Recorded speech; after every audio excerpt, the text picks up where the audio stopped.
अमरनाथ पे महादेव जी और बैठे आसन मारी। अमर कथा जब लगे सुनाने गाना को पुराण उमा के पड़े गए सोता करा दे पड़े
मैया सो रही। अचानक बाबा ने देखो ऐसो देख ले एक बार जग रही है नहीं जग रही हुकरा की तो आवाज बराबर आ रही। तो अचानक देखा तो मैया सो रही। बाबा ने जगाओ और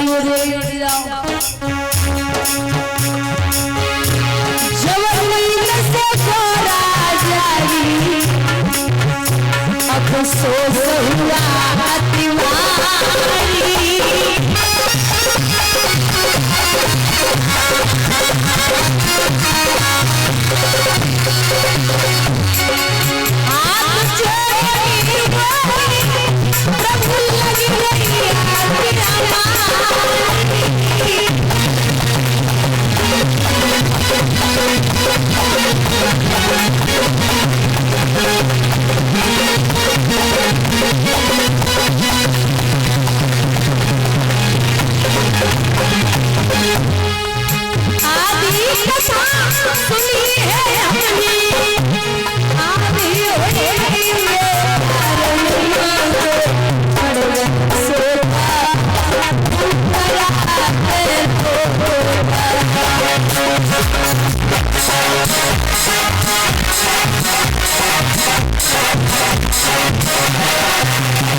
बाबा बोले दिक्कत जे ना है कि तुम सो रही।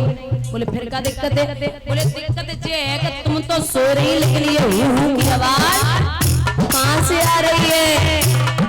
चारों तरफ देखा, चारों तरफ निगाह डाली तो सुख एक तोता महाराज हूं की आवाज दे रहा था।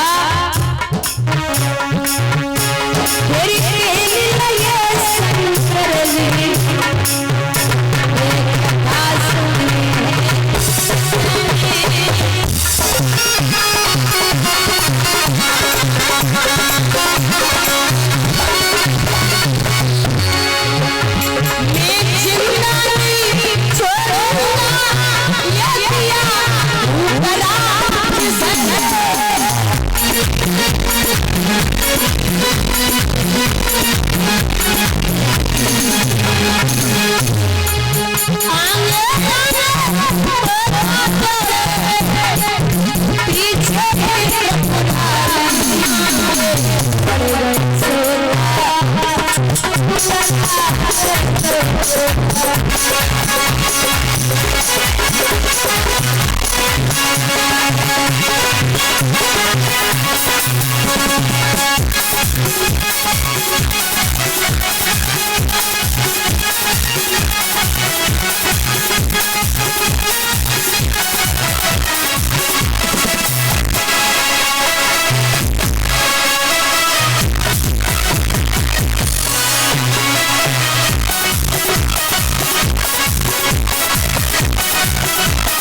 तोता आगे आगे, बाबा पीछे पीछे।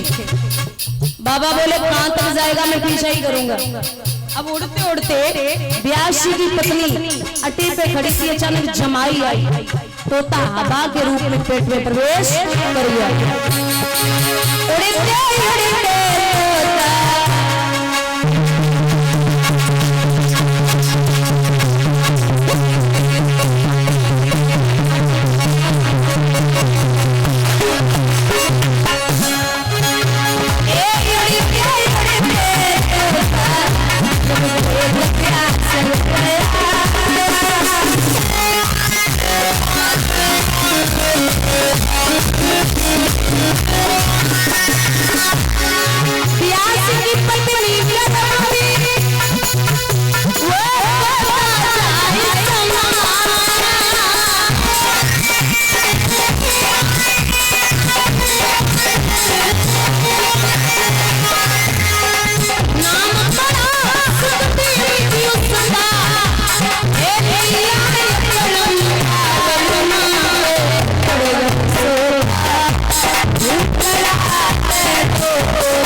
ब्यासी के यहाँ भोले बाबा पहुंचे, बोले अरे ब्यासी, अरे ओ ब्यासी। ब्यासी बोले क्या हो गया?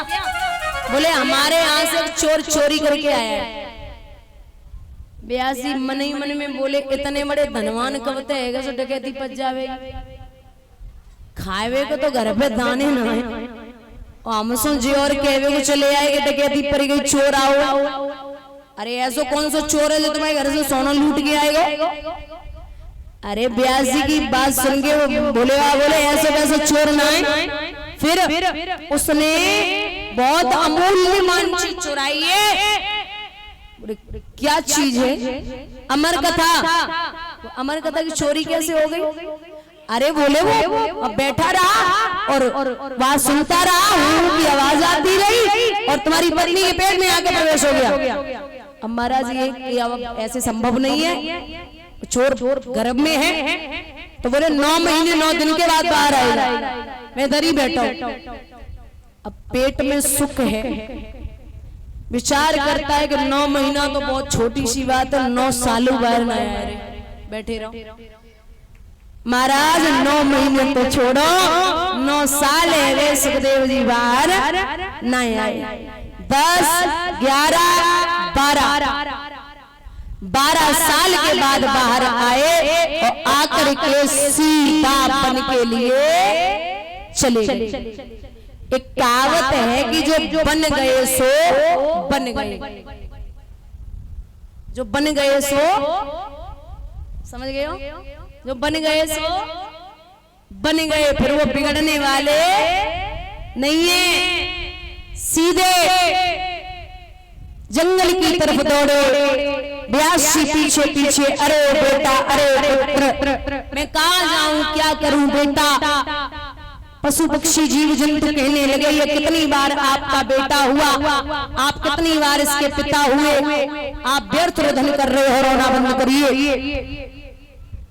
तो ब्यासी ने महाराज वहां से आकर के जो चतुर्श्लोकी भागवत मतलब जो ब्रह्मा जी को श्रवण कराई गई थी, वो 4 श्लोक जिससे 18,000 श्लोक बने, वो श्लोक दिए शिष्यों को, सुखदेव जी को श्रवण कराए गए। सुखदेव जी वापस आए, 88,000 ऋषि एकत्रित हैं, व्यास भगवान भी हैं। महाराज वहां सुखदेव जी का पदार्पण हुआ, वहां सुखदेव जी का पदार्पण हुआ।